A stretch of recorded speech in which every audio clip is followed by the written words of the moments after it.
Bon, petit Godefroy, t'as un petit contentieux avec les pommes? Oui, oui, mais pas que. Jean Castex, vous allez voir, ça va venir. Ou celui qui a divisé Paris en deux. Ceux qui ont pu partir et ceux qui auraient aimé partir. Bon, apparemment, nous ne sommes pas vraiment dans le camp des conquérants. Mais en toute bonne foi, je suis fier de constater que nous sommes tous restés parce que nous sommes des gens responsables. Ouais. Rien à voir avec l'absence de résidence secondaire ou l'impossibilité de se procurer des billets de train au départ de Paris. Alors, Castex a parlé jeudi, et vendredi, les tarifs avaient triplé, il ne restait plus une place. Franchement, je me demande si on tient pas là le meilleur responsable marketing de toute l'histoire de la SNCF. Alors, le problème avec cet exode urbain, c'est que ça a ravivé les tensions Paris, reste de la France. Sur les réseaux, on a pu voir des insultes telles que irresponsable, égoïste, assassin, parisien, sans doute la pire de toutes. Parigot contre Bordelais, Chormé contre Gavé-Bien, pain au chocolat contre chocolatine. Alors aujourd'hui, moi, Godefroy, je veux me poser comme l'homme de l'apaisement, le trait d'union entre les deux mondes. C'est pourquoi je veux aborder un sujet qui ne fâche personne. Oui, les chaussons aux pommes. Et là, on arrive à tes pommes, Bastien. Et plus précisément, j'aimerais explorer avec vous le sujet clivant de l'épluchage de pommes.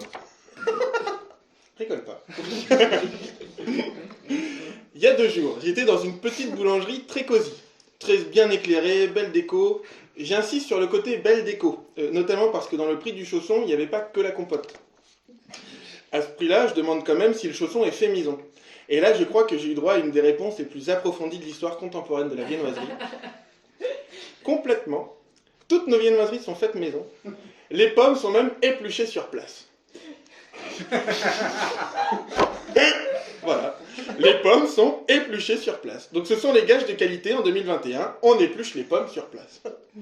Alors d'un côté, c'est rassurant. Mais d'un autre, c'est méga angoissant. Bah oui.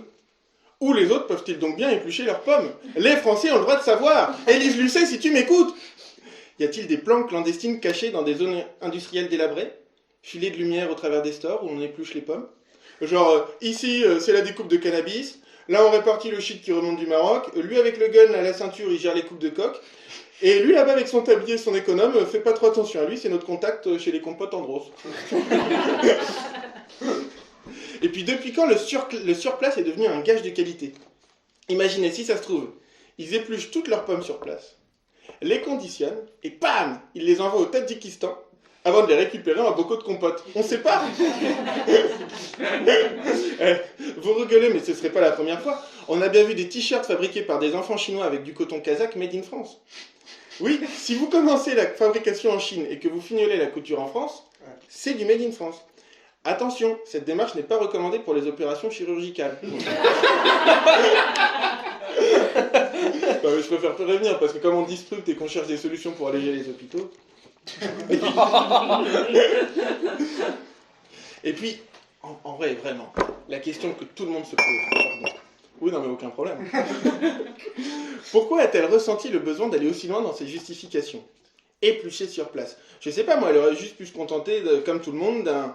Oui, on fait tout nous-mêmes, vous verrez au goût, il n'y a aucune tromperie. Imaginez si au lieu de vous dire « T'inquiète, c'est toi que j'aime, il n'y a aucune tromperie », votre nana vous sortait les résultats de son dépistage avant chaque rapport pour vous prouver qu'elle est safe. Flippant quand même ce réflexe.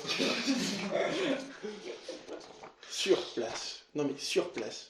Moi je trouve que ça pose la question très intéressante de la justification par la localisation.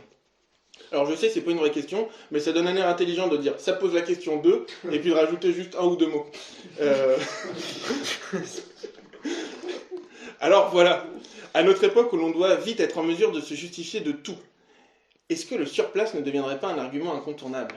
That is the question. Je suis complètement français, j'ai été élevé sur place.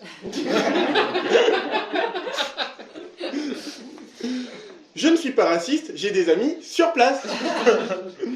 Je ne suis pas un Parisien venu vous envahir pour échapper au confinement, j'ai de la famille... Sur place. Bravo. Eh bien moi, je suis un humoriste authentique. Je m'inspire de ce qui m'amuse autour de moi pour écrire. Alors, je ne saurais toujours pas vous dire si c'est un gage de qualité ou pas, mais ce que je vous garantis, c'est que comme les chaussons aux pommes, mes chroniques sont élaborées sur place. Ouais.